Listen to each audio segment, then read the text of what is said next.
एक छोटे से गांव में सुमित्रा नाम की विधवा औरत प्याज के पकौड़े पिछले 20 वर्षों से बेचा करती थी। सुमित्रा जी के पकौड़े पूरे गांव में बहुत ही प्रसिद्ध थे और इसका राज था उनका लाजवाब स्वाद। अरे चाची, हमको एक प्याज के पकौड़े दे दो। अभी देती हूँ बिटिया। ऐसा कोई नहीं था जिसने उसके बनाए हुए प्याज के पकौड़े की तारीफ ना की हो।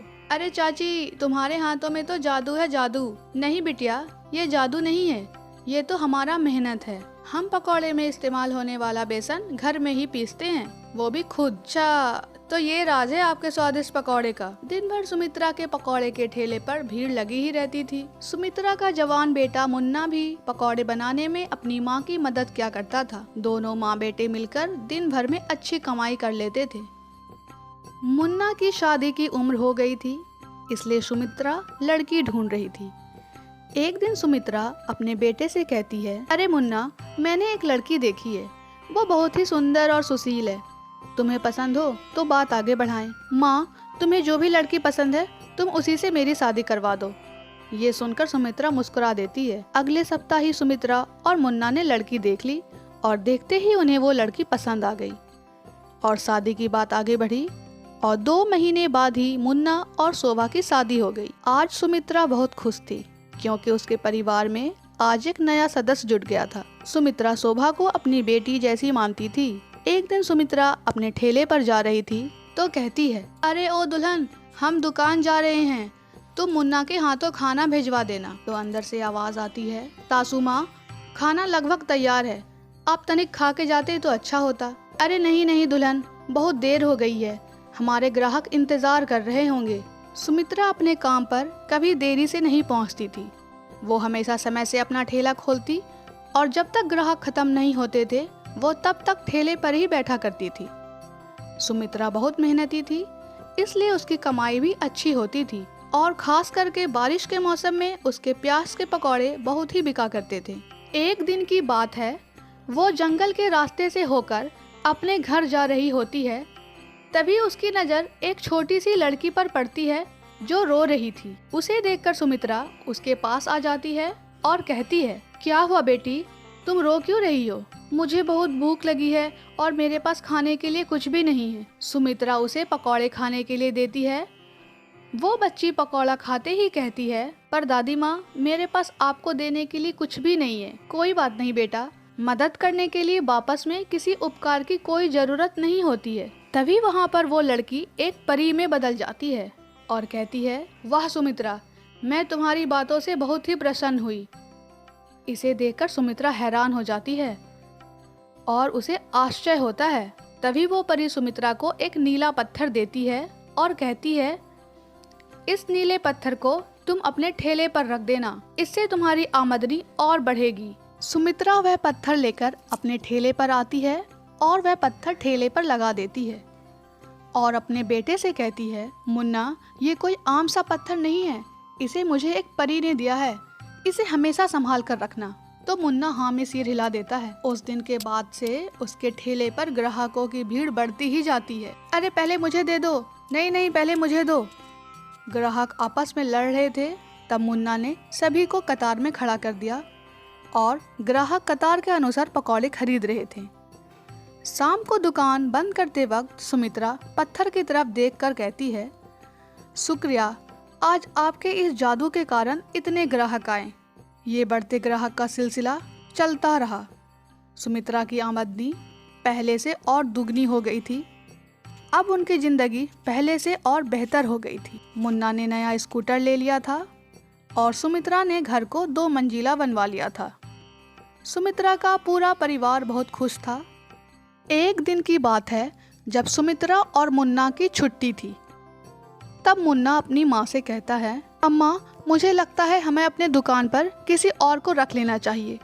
ज़रूरत तो है बेटा, पर तू तो जानता है ना, अगर हम बाहर वाले को रखेंगे तो वो हमारे पकौड़े बनाने की विधि चुरा लेंगे और खुद का नया व्यापार खोल लेंगे।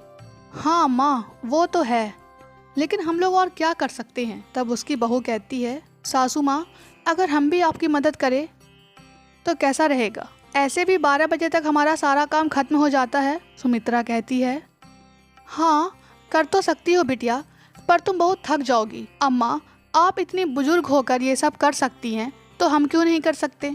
मुझे मौका देकर तो देखिए।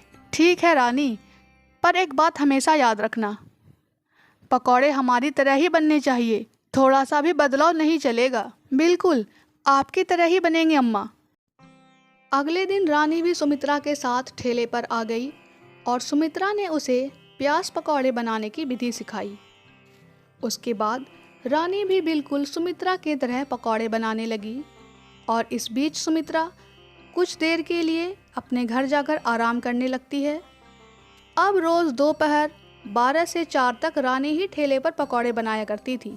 रानी भी हैरान थी कि ग्राहक कम ही नहीं होते। तब मुन्ना ने रानी को वो जादुई पत्थर के बारे में बताया। अच्छा, तो ये कमाल इस पत्थर का है। हम तो ऐवे ही सोचा करते थे कि सासू माँ के पकौड़े का कमाल है। तो मुन्ना कहता है, वो तो है, पर इतनी भीड़ इस जादुई पत्थर से ही है। अब रानी सारा राज समझ गई थी। एक दिन की बात है, ठेले पर बेसन खत्म होने वाला था। तब मुन्ना कहता है, हम जल्दी से घर जाते हैं और बेसन पीस कर लाते हैं। तब रानी कहती है, अरे आप इतनी गर्मी में इतनी मेहनत करेंगे, इसकी कोई ज़रूरत नहीं है। बेसन तो दुकान में भी मिलता है ना, उससे कोई फ़र्क नहीं पड़ेगा, घर में पीसे या दुकान से खरीदे। तो मुन्ना कहता है, सच में? तो रानी कहती है, हाँ, हम तो अपने मायके पर भी दुकान वाले ही बेसन से पकौड़े बनाया करते थे। तुम एक बार लेकर तो आओ, देखो कोई फ़र्क नहीं पड़ेगा। तो मुन्ना कहता है, बात तो सही है, एक बार ट्राई करके देखते हैं। मुन्ना दुकान से बेसन लेकर आता है और रानी उस बेसन से पकौड़े बनाती है। मुन्ना कहता है, ये तो लगभग अम्मा जैसे ही पकौड़े हैं। हाँ, देखो ना, हम तो पहले ही कहे थे। उस दिन मुन्ना और रानी ने ग्राहकों को बाजार के बेसन के ही पकौड़े खिलाए। ग्राहक भी खरीद रहे थे, उन्हें ज़्यादा फर्क नहीं पड़ा। घर जाकर मुन्ना ने अपनी माँ को ये बात बताई तो सुमित्रा कहती है, ठीक है बेटा, एक बार तो कर लिया, पर अब ये दोबारा मत करना। पर क्यों अम्मा? बेटा, हमने जिंदगी भर ईमानदारी से ही पकौड़े बनाए हैं और हमेशा वैसे ही बनाएंगे। उसके बाद से मुन्ना और रानी चुपचाप बाजार का बेसन इस्तेमाल किया करते थे। सुमित्रा इस बात से अनजान थी और धीरे धीरे उसके ग्राहक कम होने लगे। सुमित्रा यह देखकर परेशान हो जाती और उस पत्थर से बातें करने लगती। हे जादुई पत्थर, हमसे कौन सी गलती हो गई है, कृपया हमें माफ़ कर दें। उसी वक्त वहाँ पर वो परी प्रकट हुई और कहती है, सुमित्रा, गलती तुमसे नहीं, गलती तुम्हारे बेटे और बहू से हो रही है। वो लोग जानबूझकर बाजार का हानिकारक बेसन इस्तेमाल कर रहे हैं। सुमित्रा कहती है, क्या?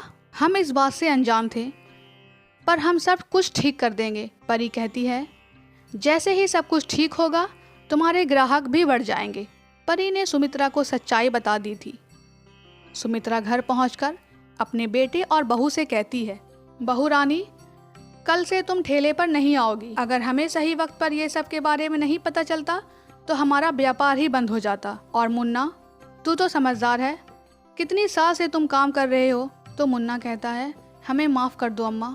अगले दिन सुमित्रा ने खुद से बेसन पीसे और उसी बेसन से प्याज के पकौड़े बनाकर अपने ग्राहकों को बेचे। और इधर मुन्ना और रानी को उनका सबक मिल गया था। उनकी थोड़ी सी लालच के कारण उनका बना बनाया व्यापार बंद हो सकता था। उन्होंने इससे सीख ली और जिंदगी में कभी भी लालच नहीं करने की कसम खाई।